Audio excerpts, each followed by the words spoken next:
ফিরছে তত্ত্বাবধায়ক সরকার ব্যবস্থা। আগামী নির্বাচন মানে ত্রয়োদশ জাতীয় সংসদ নির্বাচনও হতে পারে তত্ত্বাবধায়ক সরকারের অধীনে। সেই সিদ্ধান্ত হয়তো চলে আসতে পারে আগামী 26শে আগস্ট কিংবা তার পরবর্তী যে কোনো সময়। সেই সিদ্ধান্ত আসবে উচ্চ আদালত থেকে। বাংলাদেশের সুপ্রিম কোর্টের প্রধান বিচারপতি সৈয়দ রেফাত আহমেদ আগামী 26শে আগস্ট তত্ত্বাবধায়ক সরকার ব্যবস্থা আবার ফিরিয়ে আনা সংক্রান্ত মামলার শুনানির দিন ঠিক করেছেন। সূত্রগুলো বলছে, তত্ত্বাবধায়ক সরকার ব্যবস্থা নিয়ে আপিল বিভাগের পূর্ণাঙ্গ বেঞ্চ যদি রায় দেয়, তাহলে সংসদের অবর্তমানে সেটি স্টেট অর্ডার হয়ে যেতে পারে। ফলে বাধ্যতামূলকভাবে ফিরে আসবে কেয়ারটেকার গভর্নমেন্ট। প্রশ্ন হলো, তাহলে অধ্যাপক ইউনূসের নেতৃত্বাধীন বর্তমান তত্ত্বাবধায়ক সরকারের কি হবে? সে প্রশ্নের উত্তর থাকছে বিশ্লেষণে। তার চেয়েও বড় প্রশ্ন, কে হবেন তত্ত্বাবধায়ক সরকারের প্রধান? অধ্যাপক ইউনূস কি নতুন তত্ত্বাবধায়ক সরকারের প্রধান থাকতে পারবেন? যদি তিনি না থাকতে পারেন, তাহলে কি ভোটের আগেই অধ্যাপক ইউনূসের বিদায় ঘণ্টা বেজে যাচ্ছে? $মিলিয়ন সেই প্রশ্নের উত্তর জানতে চলুন যাওয়া যাক বিশ্লেষণ।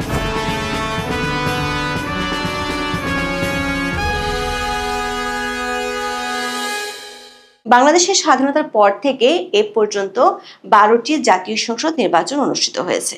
তার মধ্যে 1991 সাল থেকে 2008 সাল পর্যন্ত 4টি সংসদ নির্বাচন অনুষ্ঠিত হয়েছিল নির্দলীয় নিরপেক্ষ তত্ত্বাবধায়ক সরকার অধীনে।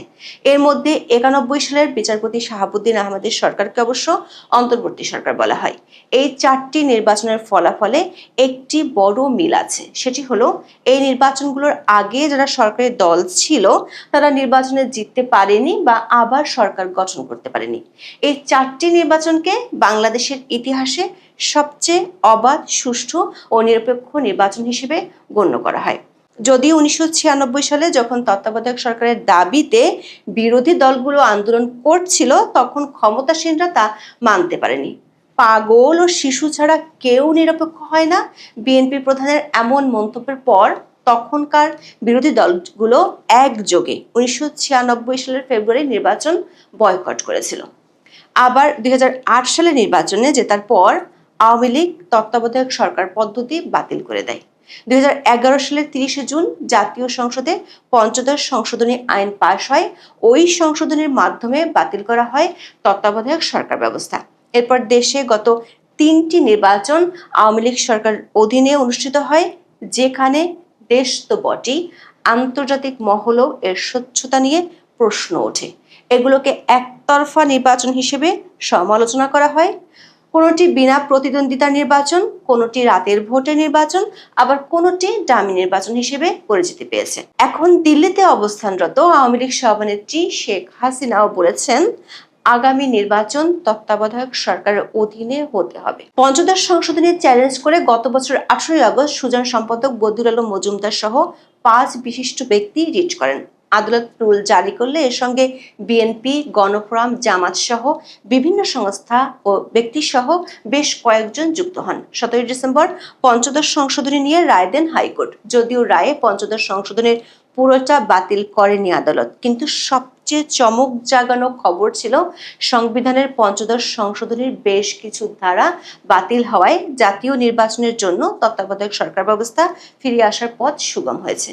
কিন্তু পুরোপুরি ফিরিয়ে আনতে আরও কিছু কাজ বাকি ছিল। সেটি হলো নির্বাচনকালীন তত্ত্বাবধায়ক সরকার ব্যবস্থা ফিরিয়ে আনতে ত্রয়োদশ সংশোধনী বাতিলের বিরুদ্ধে রিভিউ আবেদনের শুনানি শেষ করা।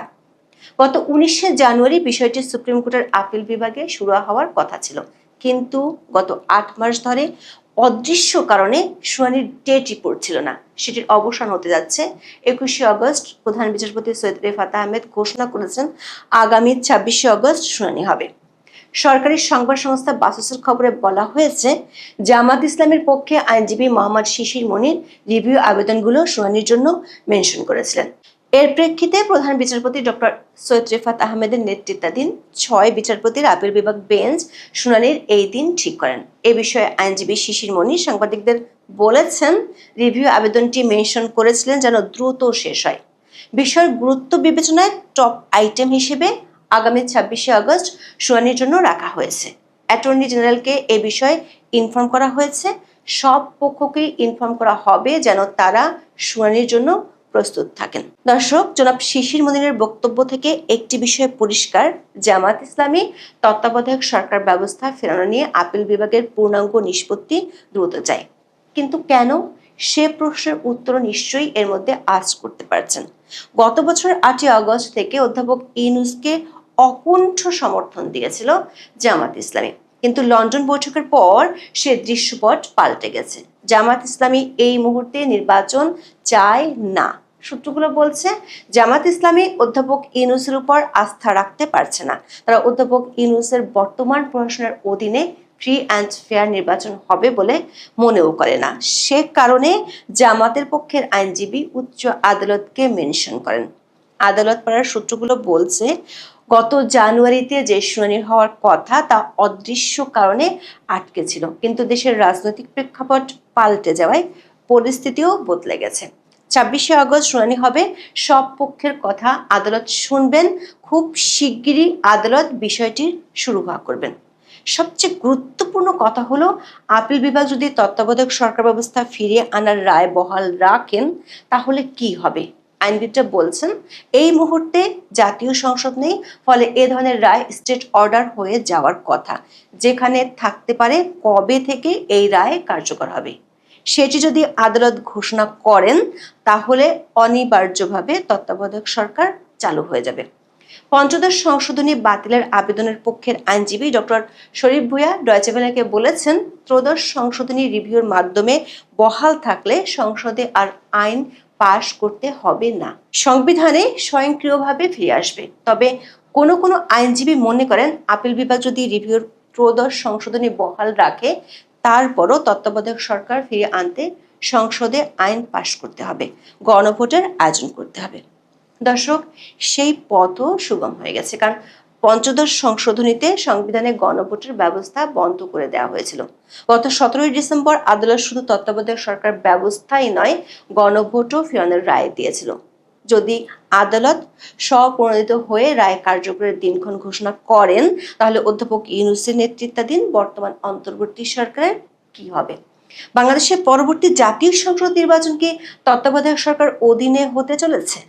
নির্বাচনের আগে কি বিদায় নিচ্ছে মোহাম্মদ ইউনূসের সরকার? এমন প্রশ্ন 21শে আগস্ট সারাদিনই বাংলাদেশের রাজনৈতিক মহলে আলোচিত হয়েছে বেশ জোরালোভাবে। সূত্রগুলো বলছে অধ্যাপক ইউনূসের বিদায় ঘণ্টা বাজানোর জন্য সরকার ও সরকারের বাইরে যে পক্ষগুলো কাজ করছে তারা চান পরবর্তী নির্বাচন হোক তত্ত্বাবধায়ক সরকারের অধীনে। যদি তাই হয় তাহলে পরবর্তী তত্ত্বাবধায়ক সরকারের প্রধান কে হবেন? তত্ত্বাবধায়ক সরকার গঠন হয় 3 মাসের জন্য। সেই সরকারের কাজ মূলত নির্বাচন পরিচালনা করা। আইন অনুসারে সর্বশেষ অবসরপ্রাপ্ত প্রধান বিচারপতি তত্ত্বাবধায়ক সরকারের প্রধান উপদেষ্টা হওয়ার কথা। এখনো পর্যন্ত সবশেষ অবসরপ্রাপ্ত প্রধান বিচারপতি হলেন ওবায়দুল হাসান। তিনি ছিলেন বাংলাদেশের 24তম প্রধান বিচারপতি। রাষ্ট্রপতি মোহাম্মদ শাহাবুদ্দিন 2023 সালের 12ই সেপ্টেম্বর তাকে প্রধান বিচারপতি হিসেবে নিয়োগ দেন। পরে 26শে সেপ্টেম্বর তিনি শপথ গ্রহণের মাধ্যমে বাংলাদেশের প্রধান বিচারপতি হিসেবে আনুষ্ঠানিকভাবে দায়িত্ব গ্রহণ করেন। কিন্তু আওয়ামী লীগ সরকারের পতনের পর মবের মুখে পড়ে গত বছরের 10ই আগস্ট তিনি পদত্যাগ করেন। তবে একাধিক সূত্র থেকে নিশ্চিত হওয়া গেছে সামনে যদি তত্ত্বাবধায়ক সরকার হয় তাহলে সে সরকারের প্রধান উপদেষ্টা ওবায়দুল হাসান হচ্ছেন না, হবেন বর্তমান প্রধান বিচারপতি সৈয়দ রিফাত আহমেদ। কিভাবে? খবর হলো আগামী মাসে অবসরে যাচ্ছেন বর্তমান প্রধান বিচারপতি। সেক্ষেত্রে তিনিই হতে পারেন তত্ত্বাবধায়ক সরকারের প্রধান। দর্শক, গত 1 বছরে নির্বাচন নিয়ে যে রাজনৈতিক নাটক তৈরি হয়েছে সে নাটকের মোড় ঘুরে যেতে পারে 26শে আগস্ট শুনানি এবং তার প্রেক্ষাপটে আপিল বিভাগের নির্দেশের পর। তখন ভিন্ন এক চাপের কারণে অধ্যাপক ইউনূসকে হয়তো বহু কাঙ্ক্ষিত কাজগুলো অসমাপ্ত রেখে চলে যেতে হবে।